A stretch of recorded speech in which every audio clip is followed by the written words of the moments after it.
Welcome to my channel, The World of Science Fiction. Don't forget to like and subscribe to the channel. Kalen stood on the gantry, the recycled air tasting of ozone and sterilized metal. Below him, the containment pin was a circle of hard light and humming sonic fences, a sterile wound carved into the heart of the Erebus outpost. He was a wrangler, a title Xenocorp gave to the men who managed their most valuable and dangerous biological assets. It was a job that required a steady hand and a deadened heart, and Kalen possessed both in abundance. The Cinder Wars had seen to that, burning away anything that resembled hope and leaving behind only the hard slag of duty.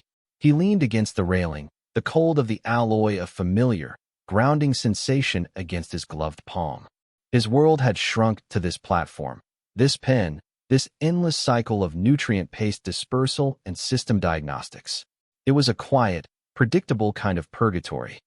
Down in the pen, the Titans moved with a slow, geologic grace. They were immense creatures, their hides a mosaic of crystalline plates that shimmered like captured galaxies under the harsh glare of the containment lamps.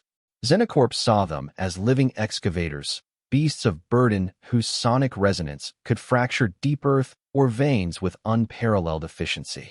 To Kalen, they were just inventory. Dangerous, unpredictable inventory that could crush a man without a second thought. He watched them now, their low, vibrating hum a constant pressure against his skull. They were agitated, their usual placid movements replaced with a restless pacing.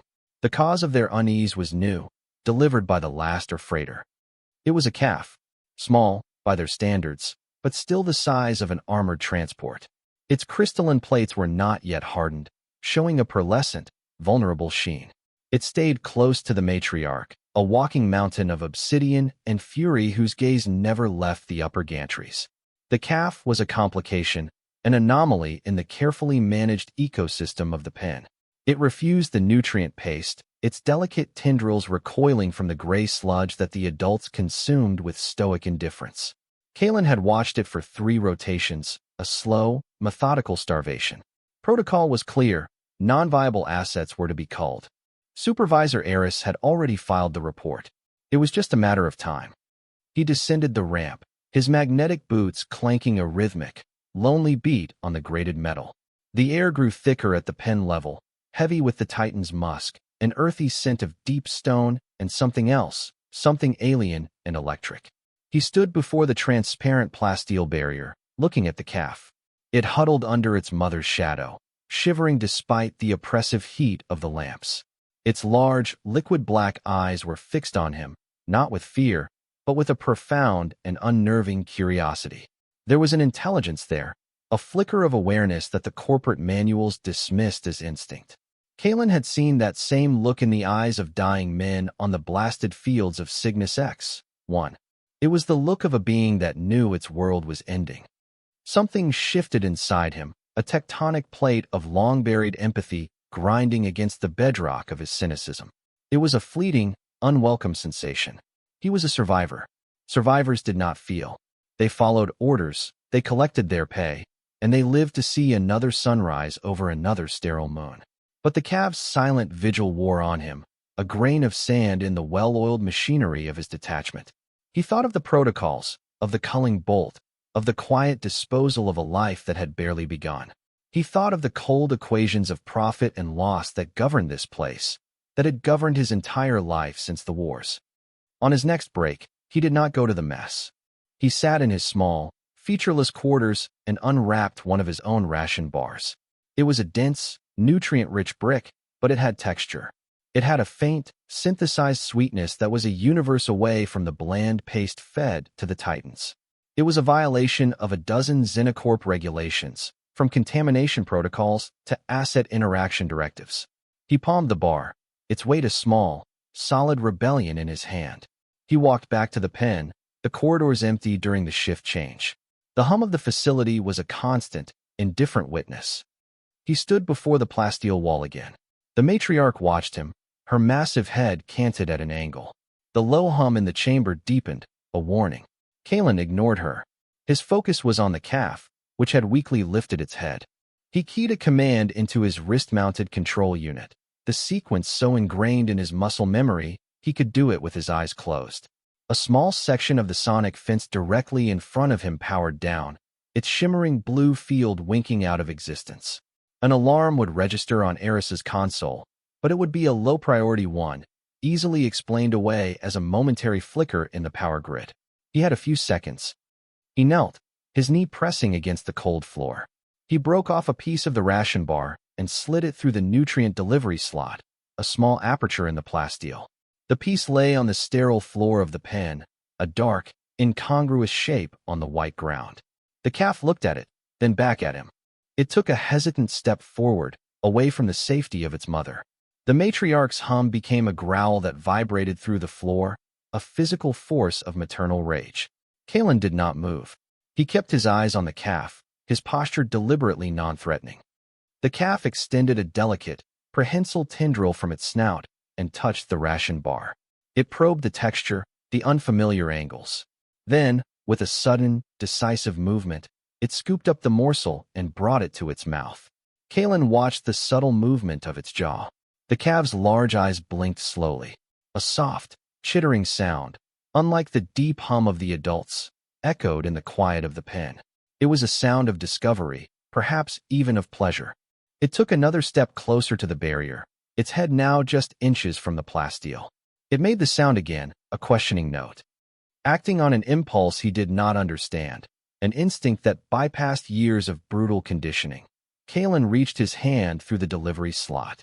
The matriarch's growl escalated into a ground-shaking roar. His training screamed at him to pull back, to re-engage the fence, to retreat to the safety of protocol. He ignored it. He held his hand steady, palm up. The calf hesitated for only a moment before its head dipped forward. Its snout, surprisingly soft and warm, nudged his gloved fingers. It was a gesture of trust so profound, so unexpected, that it cracked something brittle inside his chest. Its crystalline auditory sensor, a delicate, fan-like structure behind its eye, was just within reach. He had seen canids on old Earth vids, the way their masters soothed them. He extended his fingers and gently, carefully, scratched the ridge of hardened cartilage at the base of the sensor. The calf leaned into his touch, its entire body relaxing. The chittering sound it made was now a contented purr that seemed to resonate directly with his own bones. And then the world changed. The matriarch's roar ceased, cut off mid-bellow. A profound silence fell over the pen, a silence more jarring than the previous noise. Kalen looked up. Every single Titan had stopped moving. Their massive heads, all 24 of them, were turned towards him. They were not aggressive. They were not threatening. They were watching him with an ancient, unnerving stillness. The matriarch took a deliberate step forward, then another, until she stood directly behind her calf. She lowered her head, her own vast, dark eyes meeting Kalen's. The warning was gone from them, replaced by something he could not name. Acceptance. Acknowledgement. Then, slowly, deliberately, the herd began to move. They broke their loose formation and began to circle, not in agitation, but with a calm, measured purpose. They formed a living wall around him and the calf, a concentric ring of crystalline armor and silent, watchful power. Their bodies blocked the view of the observation cameras. They faced outward, a silent, unassailable phalanx. They were guarding him. The klaxons blared to life, their shrieking red cry tearing through the sudden peace. The soft chime of a low-priority alert on Eris's console had escalated into a full-scale containment breach alarm. Biomonitors were screaming, proximity sensors were triggered, and the entire facility was locking down. Kalen snatched his hand back and slammed his fist against the panel, reactivating the sonic fence. The blue shimmer snapped back into place just as armored boots pounded down the ramp. "Wrangler, on your knees. Hands on your head now." The voice was sharp, laced with the frantic energy of a man who thrived on crisis. Lieutenant Thorne, Valerius's attack dog, a man whose fanatic devotion to Xenocorp protocol was matched only by his cruelty. He stood at the bottom of the ramp, his pulse rifle leveled at Kalen's chest, flanked by 2 corporate security troopers in full riot gear. Kalen rose slowly, his mind racing. He could see the scene through Thorne's eyes, a rogue wrangler, a deactivated fence, and the most valuable assets on the moon arranged in a bizarre, unprecedented formation. It was a scene that screamed sabotage. He raised his hands, the ration bar forgotten on the floor inside the pen. There was a system flicker. Kalen started, his voice a low rasp. I was running a diagnostic. Silence. Thorn barked, his eyes darting from Kalen to the silent circle of Titans. He saw the calf, now standing protectively in front of the delivery slot where Kalen had been. He saw the way it watched Kalen, not him. The asset is contaminated. Sedate it. Prep the matriarch for transport to the primary pen. Thorn's gaze was cold, his mind already calculating the necessary steps to restore order to punish the transgression. He viewed the connection not as a miracle, but as a disease to be excised. One of the troopers raised a heavy-barreled tranquilizer rifle. He aimed for the calf. Kalen's blood ran cold.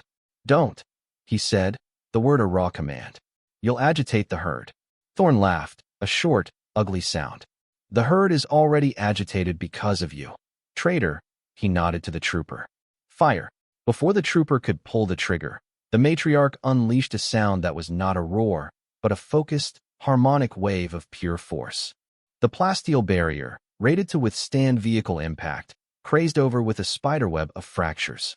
The air pressure in the room dropped, making Kalen's ears pop. The trooper stumbled back, his aim ruined. The matriarch slammed her immense head into the weakened plasteel.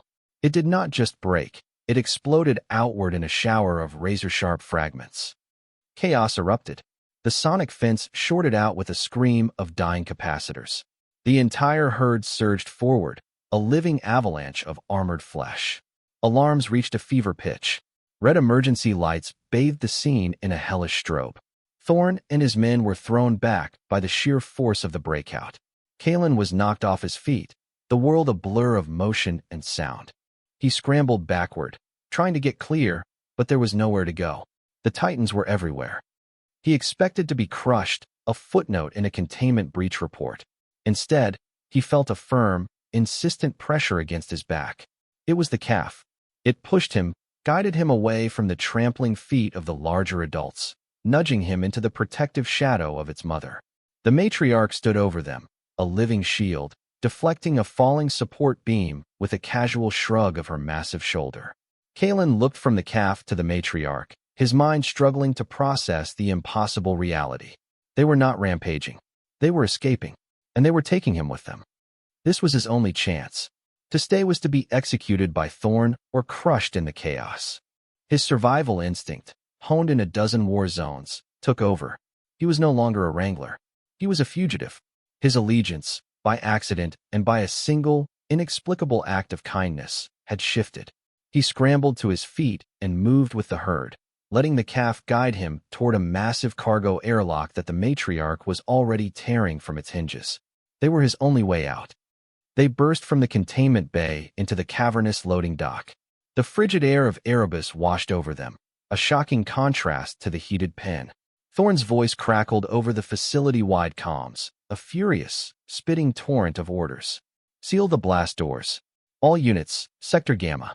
Lethal force is authorized on the Rogue Wrangler. Contain the assets at any cost. Kalen knew the layout of this facility better than any other living person. He knew the maintenance tunnels, the power conduits, the forgotten access ways that didn't show up on official schematics. As the Titans thundered toward the main blast doors, which were already grinding shut, Kalen saw Thorn and a squad of troopers taking up positions on an elevated catwalk. They had a clear line of fire. This way, Kalen yelled, though he knew the Titans couldn't understand his words. He slapped the cab's flank, pointing toward a narrow service corridor meant for maintenance drones. The calf seemed to understand his intent. It emitted a series of high-frequency clicks, and the matriarch changed direction, her massive form barely squeezing into the corridor. The rest of the herd followed, a chaotic, thundering procession. Kalen ran alongside the calf, the ground shaking with every footfall. They were a torrent of flesh and crystal pouring through the metallic veins of the station. They emerged into a power distribution nexus, a maze of humming transformers and thick, crackling energy cables. Thorn's squad was there, having cut them off. They had anticipated his move. They opened fire, pulse rounds screaming through the air, impacting against the Titans' crystalline hides in showers of brilliant blue sparks. The energy blasts, designed to disable vehicles, barely seemed to faze the larger adults, but the calf cried out as a round grazed its leg, scoring a black furrow in its pearlescent armor. Thorn stood on a raised platform, a grim smile on his face. He leveled his own rifle, not at the Titans, but directly at Kalen. Nowhere left to run, Kalen. You and your pets are finished. Time seemed to slow. Kalen saw the muzzle of Thorn's rifle flare. He braced for the impact, the searing heat of the pulse bolt. But before it could reach him, the calf, which he had thought of as Alara, a name from a children's story his mother used to read, stepped in front of him. It opened its mouth and emitted a sound that was not a cry of pain, but a tightly focused sonic lance. The air itself seemed to ripple. Thorn's pulse rifle didn't just malfunction, it shattered in his hands, the casing exploding into a cloud of shrapnel and superheated components. Thorn screamed, clutching his mangled hands, his face a mask of disbelief and agony. The sonic pulse had also hit a primary energy conduit on the wall behind Thorn. With a deafening roar, it ruptured, spewing a blinding arc of raw power that sent the troopers diving for cover. The lights in the sector flickered and died, plunging the Nexus into near-total darkness, lit only by the sputtering, dying energy arc. It was the opening Kalen needed. He grabbed a fistful of Alara's tough hide. Go, now, he urged, pushing her forward. He used his knowledge of the station's infrastructure, guiding the herd through the darkened maze, away from the automated defense turrets that were now coming online. He was their guide, they were his shield. They had saved each other. A bond, forged in violence and necessity, had been sealed. They finally broke through a weak outer wall and spilled onto the desolate, windswept surface of Erebus. The moon's thin atmosphere was a knife of cold, and the sky was a bruised purple canvas dominated by the swirling, malevolent eye of a gas giant. The ground was a jagged plain of black obsidian glass, shattered by millennia of micrometeorite impacts. Freedom was not a verdant field, it was a razor-sharp wasteland. The journey began. Kalen had no survival gear beyond the standard-issue jumpsuit on his back and a multi-tool in his pocket. The temperature was already plummeting as the distant sun dipped below the horizon. The wind began to pick up, carrying with it a fine, abrasive dust that stung his exposed skin and clouded his vision. He would have frozen to death within an hour. But the herd became his shelter. They instinctively formed a tight circle around him and Alara, their immense bodies creating a pocket of relative warmth, their towering forms a bulwark against the shrieking wind. He huddled against Alara's side, feeling the steady, low-frequency vibration of her breathing, a warmth that had nothing to do with biology and everything to do with the strange energy that animated these creatures. For days, they traveled. They moved through canyons carved by ancient, long-vanished rivers of liquid methane, their passage a slow, thunderous pilgrimage across the dead face of the moon. Kalen learned their rhythms. They did not seem to need sleep in the way he did, entering a state of low-energy stillness for a few hours at a time. They did not eat, but seemed to draw sustenance directly from the ground, planting their massive feet and standing motionless, absorbing some telluric energy he could not comprehend. He survived on the last of his ration bar, and when that was gone, Alara showed him what to do. She nudged a patch of crystalline lichen growing on a rock face, indicating he should eat it. It was tasteless and had the texture of grit, but it quelled the gnawing hunger in his stomach. During their long, silent treks, the bond between him and Alara deepened. It was a communication that transcended language. She would nudge him with her head, guiding him away from unstable ground or toward a cave that offered shelter from an approaching dust storm. And then, something more profound began to happen. At first, it was just fleeting images at the edge of his consciousness, like half-remembered dreams. A sky with two suns, geometric structures of impossible scale, the feeling of deep, resonant harmony. He dismissed it as exhaustion, as his mind playing tricks on him in the profound isolation. But the images grew clearer, more insistent. One evening, as they rested in the lee of a massive rock formation, Alara pressed her forehead against his. The world dissolved. He was no longer Kalen, the jaded soldier, the weary wrangler. He was seeing through her eyes, through the eyes of her ancestors, a torrent of racial memory that stretched back eons. He saw Erebus not as a dead moon, but as a vibrant, nascent world garden. He saw the Titans, who called themselves the architects, not as beasts, but as tenders of this garden. They were sentient, ancient, and their purpose was creation. The moon itself was their creation, a terraforming engine of continental scale, designed to bring life to a barren system. He saw the arrival of Xenocorp. He saw the first drilling rigs, the first sonic fences, the brutal capture of his new companions. He saw their confusion and their pain as their sacred purpose was twisted, their sonic resonance weaponized to shatter the very world they had built. And then he saw the final, horrifying truth. Xenocorp was not just mining for ore. Commander Valerius, the outpost's iron-fisted ruler, had discovered the moon's true nature. He was drilling directly into the core, the regulatory heart of the terraforming engine. He did not seek to understand it. He sought to plunder it, to harness its unimaginable power as a weapon, heedless of the consequences. The images Alara showed him were terrifyingly clear. The core was becoming unstable. The drilling was a dagger in its heart. If it continued, the engine would not just fail, it would overload, tearing the moon apart in a cataclysm that would vaporize everything in the system. Valerius was not just a tyrant. He was a fool playing with cosmic fire, ready to sacrifice a star system for his own ambition. The vision ended. Kalen stumbled back, gasping, the cold reality of the obsidian wasteland a shock after the vibrant memories he had witnessed. He looked at Alara, at the entire herd, with new eyes. They were not monsters. They were prisoners, their home was a prison, and their jailer was about to blow the whole thing to kingdom come. He had a cause now, a purpose thrust upon him not by a commanding officer or a contract, but by a silent, telepathic bond with a creature the rest of humanity saw as a beast. His fight for survival had become a fight for everything.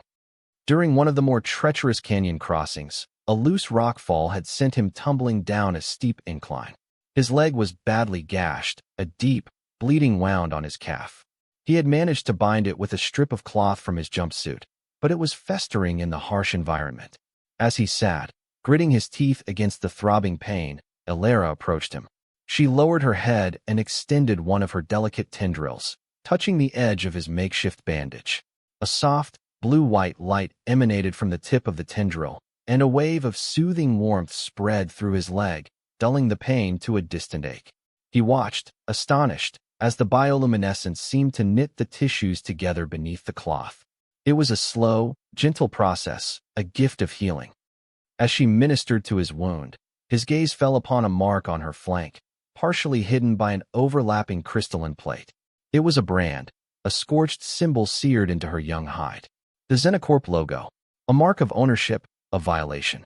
He felt a surge of cold fury. Without thinking, he reached out and gently traced the outline of the scar with his fingers. As his skin made contact with the damaged tissue, another vision flooded his mind, this one sharp and painful. He felt the searing heat of the branding iron, smelled the stench of his own burning flesh, heard the indifferent voices of the wranglers as they held him down. He felt Alara's terror, her pain, her utter incomprehension at such casual cruelty. In that shared moment of pain, the connection between them solidified into something unbreakable. She saw into him, too. She saw the blasted landscapes of the Cinder Wars, the flash of plasma fire, the faces of his fallen comrades etched into his memory like scars on his soul. She felt his grief, his weariness, his profound, bone-deep loneliness.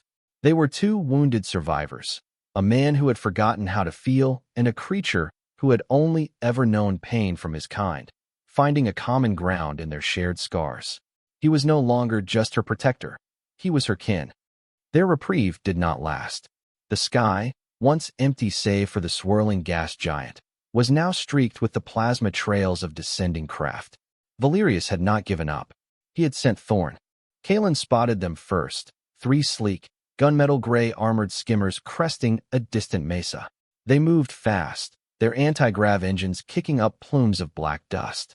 There was nowhere to hide on the open plains. Into the canyons, he projected, not with his voice, but with a focused thought, an urgent pulse of direction aimed at Alara. She responded instantly, letting out a sharp series of clicks that sent the herd thundering toward a narrow, winding network of ravines.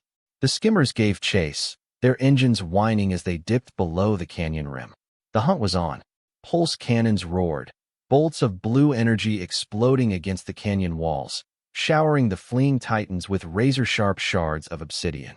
Kaelin, riding precariously on the matriarch's broad back, clutching the edge of one of her plates, felt a cold, familiar calm settle over him. This was his element. This was war. He was a soldier again. He used his knowledge of tactics, directing the herd through the maze of rock. He had them split up, sending half the herd down a different fork in the canyon to divide the enemy's attention. He guided the matriarch, Alara, and a few others down a path he knew, from his study of geological surveys, would lead to a dead end, a perfect place for an ambush. Thorn, arrogant and eager for the kill, took the bait. Two of the skimmers followed them, their searchlights cutting through the gloom. Now, Kaelin sent the thought, a sharp, explosive command. The matriarch and the other adults spun around, their massive bodies completely blocking the narrow passage. They lowered their heads and unleashed a coordinated sonic blast. It was not a wave of force this time, but a discordant, resonating frequency. The canyon walls began to vibrate, to hum. The skimmers' advanced targeting systems went haywire, their screens filled with static. The pilots, clutching their heads in agony, lost control.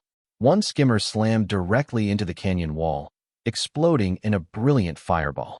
The other careened wildly, its anti-grav engine sputtering, before crashing to the canyon floor in a heap of twisted metal. But the third skimmer, carrying Thorn, had been more cautious. It hovered at the canyon entrance, its cannons firing relentlessly. One of the bull titans, shielding the others, took a direct hit to its leg. It roared in pain and collapsed, its crystalline armor shattering. The others could not hold their position for long. They were powerful, but they were not invincible. Thorn's voice, distorted and enraged, echoed from the skimmer's external speakers. You can't win, Kaelin. Valerius has the fleet in orbit. The final drill sequence has begun. The moon is ours. As if to punctuate his words, the ground beneath them began to tremble. It was not the tremor of the Titan's footfalls, but a deep, sickening shudder that seemed to emanate from the very core of Erebus. Fissures began to snake across the canyon floor, venting plumes of hot, acrid gas. The war was already lost. They could not fight a fleet. They could not outrun the death of a world. The overwhelming power of Valerius and Xenocorp was an insurmountable wall. The stakes were no longer about escape. They were about the survival of an entire star system, and they were failing. Desperation settled over Kaelin. He knew they were trapped. That night, as the tremors grew more frequent and more violent, Alara pressed her head against his once more. She did not show him a memory this time. She showed him a blueprint, a schematic of the moon's core engine. She showed him the central regulatory chamber, the nexus of all the moon's power. And she showed him the solution. The engine was designed to be synergistic, to be regulated by a sentient consciousness that could guide its immense energies. The architects had performed this role for millennia, one of them always bonded to the core, a silent, eternal guardian. But their numbers had dwindled, and the last guardian had faded centuries ago, leaving the engine in a state of delicate, dormant balance. A balance Valerius had now shattered. The engine needed a new regulator. It needed a mind to interface with the core, to absorb the overload, and to restore its stability. The architect's physiology was no longer compatible after generations of living on the surface. But a human mind, with its unique capacity for abstract thought, for logic married to emotion, could bridge the gap. It could become the new heart of the machine. The choice was presented to him not as a question, but as a fact. A single consciousness, willingly given, could save billions. But the process was absolute. The mind, the personality, the very soul of the individual would be subsumed, their consciousness dissolving into the energy matrix of the core. It was not death. It was a transformation into something other, a permanent, silent vigil. It was the only way, an impossible choice. Sacrifice your identity to save a world you no longer felt a part of. Kaelin walked away from the herd, climbing to the top of a low ridge. He stood alone under the bruised purple sky, the wind whipping at his tattered jumpsuit. The ground shuddered beneath his feet. He looked at his hands, calloused and scarred from a life of fighting other people's wars for reasons he had long since forgotten. His life had been a series of holding actions, of surviving for the sake of survival. It was an empty, hollow existence. He had no one, nothing to go back to. The Cinder Wars had taken his family, his home, his faith in anything. All he had left was the quiet respect of these silent, ancient creatures and the desperate, trusting gaze of a young being he had saved on a whim. He thought of the alternative: a fiery end in the cataclysm of a dying world, or a quick, clean death from Thorn's pulse rifle. Meaningless endings to a meaningless life. But this was different. This was not a death. It was a purpose. It was a chance to build, to protect, to become a foundation for a future he would never see. A chance to finally, in the last moments of his existence as Kalen, create something instead of just destroying. The cynicism he had worn like armor for so many years felt thin and brittle in the face of such a monumental choice. The soldier in him weighed the tactical options. The man in him weighed the value of a soul. His decision was made. There was no agonizing debate. In the stark calculus of his existence, the choice was simple: his empty past versus a future for everyone else. He walked back down the ridge. Alara was waiting for him, her dark eyes knowing. The entire herd was gathered, their stillness a silent testament to the gravity of the moment. He walked to Alara and did not say a word. There were no words for this. He simply placed his hand on the side of her head, on the spot just above her auditory sensor. In that simple touch, he conveyed his acceptance, his resolve, his final command. A low hum, a sound of profound and sorrowful understanding, passed through the herd. Alara leaned into his touch for a moment, a final, fleeting goodbye. Then, one by one, the great creatures lowered their heads in a gesture of solemn, heartbreaking respect. There was no fanfare, no ceremony, just the quiet, dignified acceptance of a necessary sacrifice. The final plan was desperate and direct. The main herd, led by the matriarch, would launch a full frontal assault on the primary drilling facility. It was a suicide mission, a diversion to draw the full attention of Valerius's forces. While the battle raged, Kalen and Alara would use the chaos to slip through the perimeter and reach the core chamber, located deep beneath the main command center. They moved as one, a silent storm of righteous fury descending from the hills. The battle was short, brutal, and glorious. The Titans, no longer holding back, unleashed the full spectrum of their sonic abilities. The ground bucked and shattered under their assault. Xenocorp's automated turrets were shaken from their foundations. Armored vehicles were tossed aside like toys, but the defensive fire was overwhelming. Plasma cannons carved glowing scars into the night, and bolt after bolt found its mark. Kalen did not watch. He and Alara moved through the swirling dust and smoke at the edge of the battle, a two-person infiltration team against a fortress. They found a breach in the perimeter fence, blasted open by a stray shot, and slipped inside. The station was on high alert, but all eyes were on the main assault. Kalen led them through a network of service tunnels, his memory of the station's layout serving him one last time. They reached the sublevels beneath the command center and found the entrance to the core chamber. It was a massive, circular blast door, sealed tight. Standing before it were Commander Valerius and Lieutenant Thorn. Thorn's hands were bandaged, but he held a new pulse rifle, his eyes burning with a zealot's hatred. Valerius stood impassively, his face illuminated by the pulsing red light of the door's status panel. "I knew you would come here," Valerius said, his voice calm, devoid of emotion. "The rogue element always returns to the source of its corruption. You will not interfere with the culmination of my life's work." The tremors were violent now, the entire structure groaning under the strain. Valerius seemed not to notice, his obsession absolute. "It's over, Valerius." Kalen shouted over the noise. "You're going to destroy the whole system. Progress demands sacrifice," Valerius replied coolly. He nodded to Thorn. "Kill him." "And the beast." Thorn lunged forward, firing his rifle. Kalen dove behind a stanchion, the pulse bolt melting the metal where his head had been. Alara acted instantly. She did not use a sonic blast in the confined space. Instead, she moved with impossible speed, her body a blur of motion. She slammed into Thorn, not to kill, but to disarm. He was thrown against the far wall, his rifle clattering to the floor. Before he could recover, Alara pinned him with her immense weight, her foot gently but immovably planted on his chest. Valerius, seeing his guard defeated, turned to a console next to the door. He began a frantic sequence of commands, trying to initiate the final energy draw before the overload became irreversible. "Fools! You cannot stop it!" he screamed, his composure finally breaking. A stray pulse shot from Thorn's dropped rifle had hit Kalen in the side, a searing, white-hot pain. He gritted his teeth, blood soaking his jumpsuit.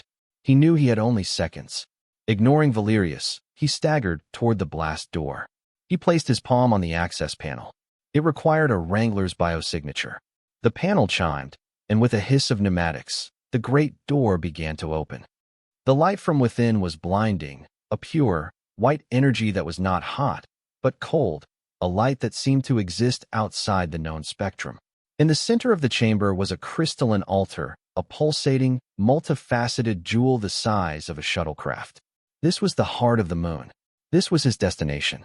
He took a staggering step inside, the pain in his side a distant, unimportant thing. He turned and looked at Alara one last time. She had subdued Thorn and was watching him, her great dark eyes filled with a sorrow that transcended species. He gave a slight, almost imperceptible nod, a final acknowledgement, a thank you. He turned back to the altar. He dragged himself forward, his boots heavy as lead. The energy in the room was a physical presence, a pressure that sought to unmake him, to strip him down to his component atoms.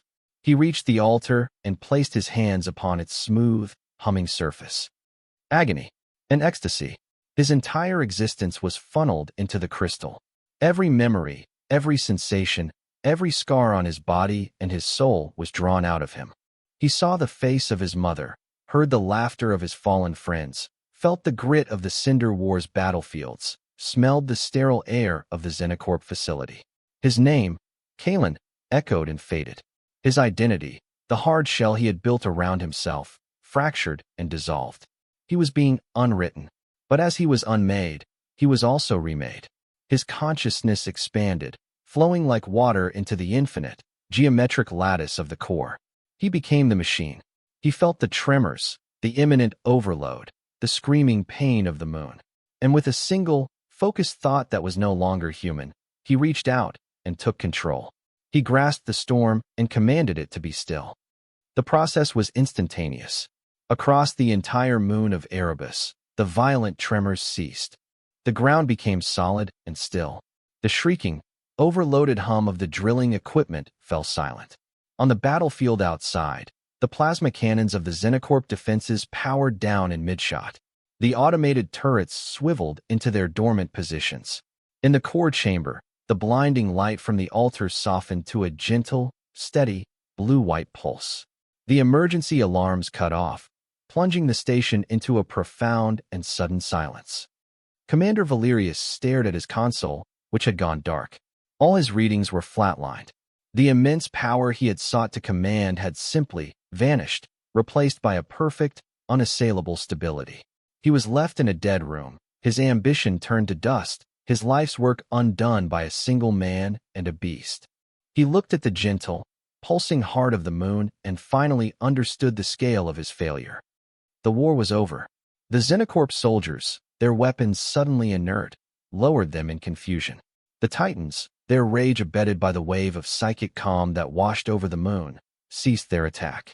They stood among the wreckage, their great heads raised, as if listening to a new, silent song. The immediate, stunning cessation of hostilities left both sides in a state of bewildered awe. 10 years later, Erebus was no longer a dead moon. A thin, breathable atmosphere, rich with oxygen, now clung to its surface. A faint, viridian blush of primitive vegetation was spreading from the canyons, a slow, patient greening of the black obsidian. The swirling gas giant in the sky now looked down upon a world being born. The moon was a protected sanctuary, the centerpiece of the Erebus Accords, a treaty that had reshaped interstellar law and broken Xenocorp's monopoly.